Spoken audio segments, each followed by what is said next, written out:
Francine et Jean-Michel Jamard, bonjour. Vous nous venez de Champagne, plus exactement des Coteaux Sud d'Épernay, où vous fabriquez, bien entendu, du champagne. On est exactement à Saint-Martin-d'Ablois et on fabrique le champagne depuis déjà pas mal d'années, puisque c'est mon grand-père qui a fondé la maison. Dans les années 1934. Donc après, mon papa a pris la succession, nous, et maintenant c'est notre fils qui continue, qui perpétue. C'est une histoire de génération. Quels sont les différents champagnes que vous fabriquez dans votre domaine, le domaine Jamard?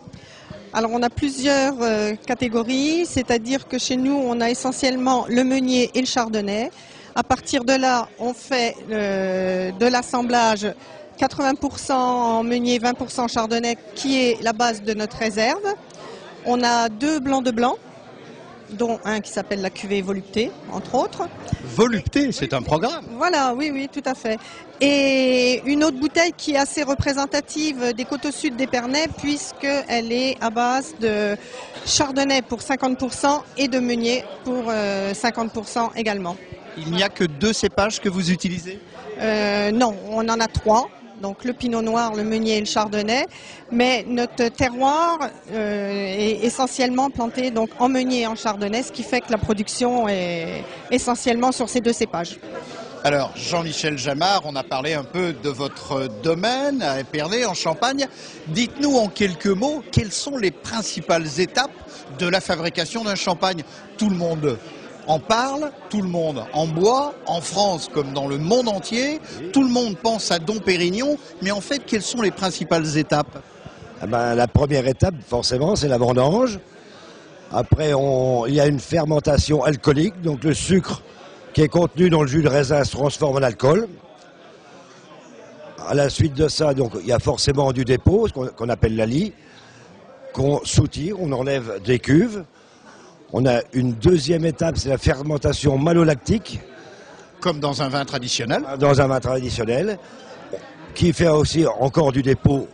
Et on soutire de nouveau les cuves. Après, on filtre. Et le vin, et on a un vin blanc sec. Alors, le vin blanc sec, on le met dans des bouteilles, il est en bouteille, on les allonge. Mais avant la mise en bouteille, il y a une autre opération.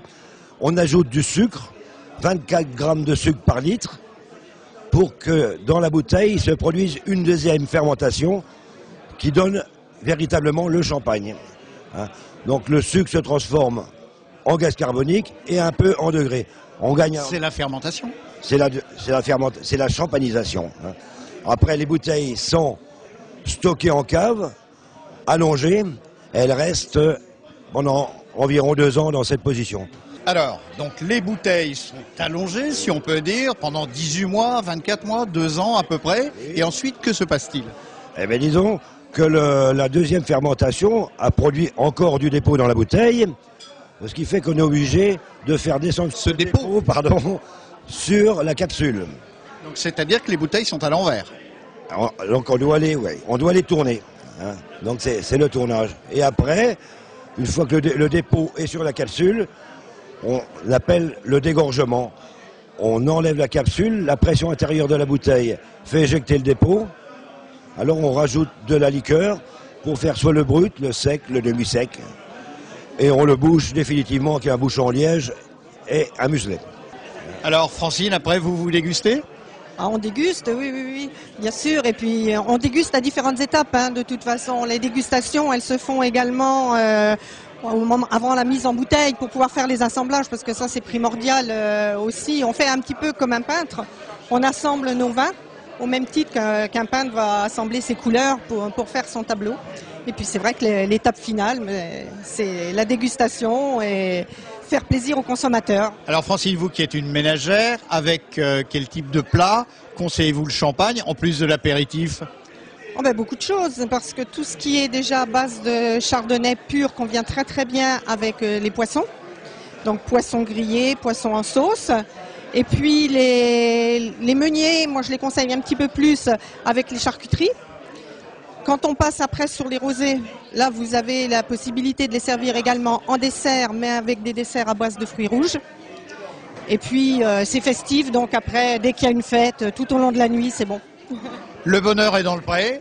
Merci Francine et Jean-Michel Jamard. Je rappelle que le domaine Jamard est du côté d'Épernay, dans les Coteaux Sud. Alors, large soif, mais avec modération. Et bravo, vive le champagne, que les bouchons sautent. Boum!